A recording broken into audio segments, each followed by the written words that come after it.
a 16 Ford F-Max, and she's rattling and banging there. That noise is coming out of the gearbox.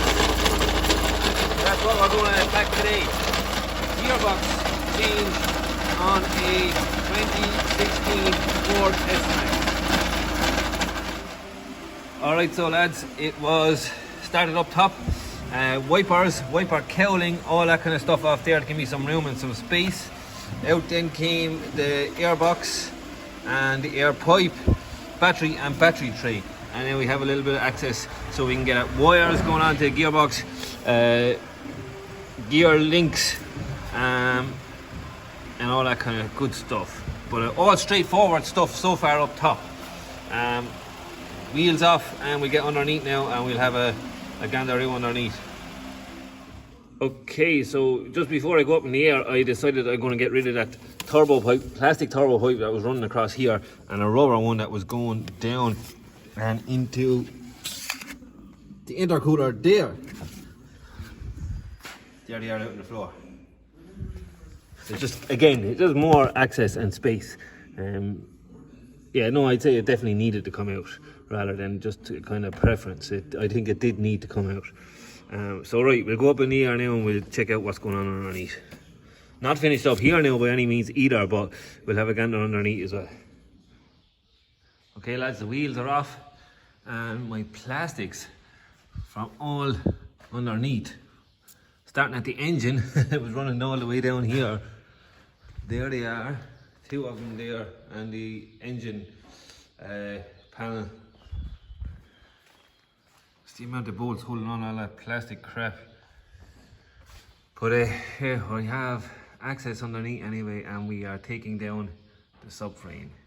Subframe has to come down to get out this gearbox.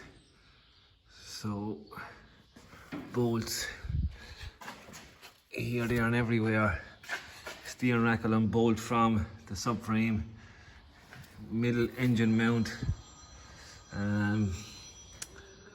and drop link anti-roll bar will have to come off it as well. Okay, right lads, I'm just going to put this, it's a hazard socket and it's for spreading the likes of, say, a ball joint in here. Pretty cool too. I've done it over here already and worked the trees, and I'm going to try show you how good it works on this side. Just put it in, it's like elongated on one side, so when I twist it, it should spread the ball joint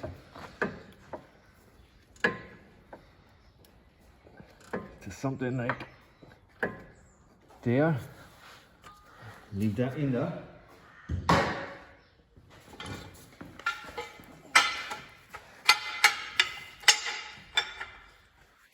It should work. Worked on the other side nice anyway.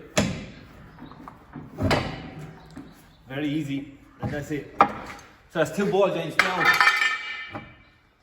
Got something in the eye. Alright lads, look at the colour of the gear oil coming out of this box. Very metallic-y looking, metal foilings everywhere coming out of this, I would say.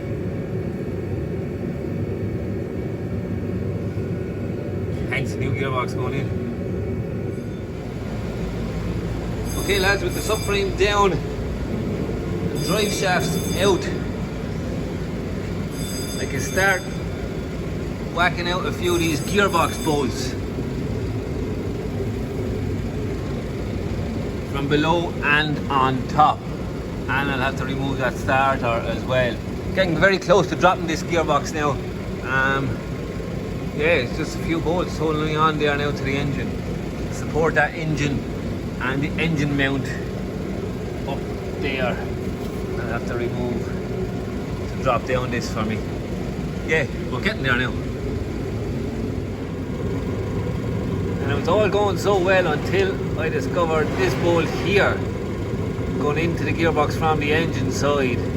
Can't really get a spanner on that. So I'm going to try to take off this bit of heat shield off the exhaust. Maybe I might be able to get a ratchet spanner on there and wind it out. Wind out the bolt as I'm pulling out the gearbox. bolts, probably put a little bit of a spanner in the works here. Very tight. That's my plan anyway. Heat shield off the exhaust and see if I can get a ratchet spanner on that and wind it out as I'm pulling out the gearbox. Okay lads, I couldn't get off that tin, but I did manage to get a normal spanner up there. It's threaded out now as far as I can thread it out, because now the backside is hitting off the exhaust. That's going to cause me fucking hardship now. In taking it out and putting it in. But anyway, that's as far as I can go with that now until I push the gearbox back a little bit to try to get my hand up there and unscrew it further once the gearbox comes out from the engine. Oh, disaster of a setup. Alright, so the gearbox is coming away from the engine there now. End up on a gearbox jack. But as I said, it's that bloody bolt that's kind of stopping me from coming out now. I knew that was going to give me a bit of a black garden. But anyway, look, I'm just kind of trying and unscrew it as the gearbox is coming out. But it should be out in a few minutes. So I got my gearbox out. There it is. There's the release bearing. And it looked like it was leaking a little bit of oil in that oil seal here as well.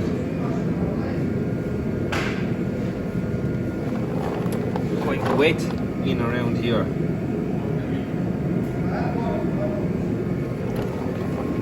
That has gone onto my clutch disc as well, so it's a new gearbox. It's a new clutch pressure plate and release bearing. 2-mass flywheel seems okay, but I'm going to advise the customer to change it.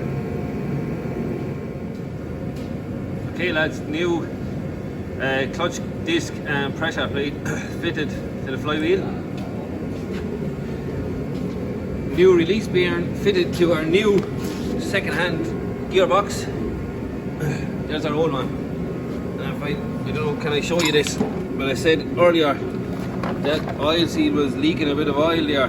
That is because the gearbox failed. I don't know. I can move that main shaft. You probably won't be able to see that on camera.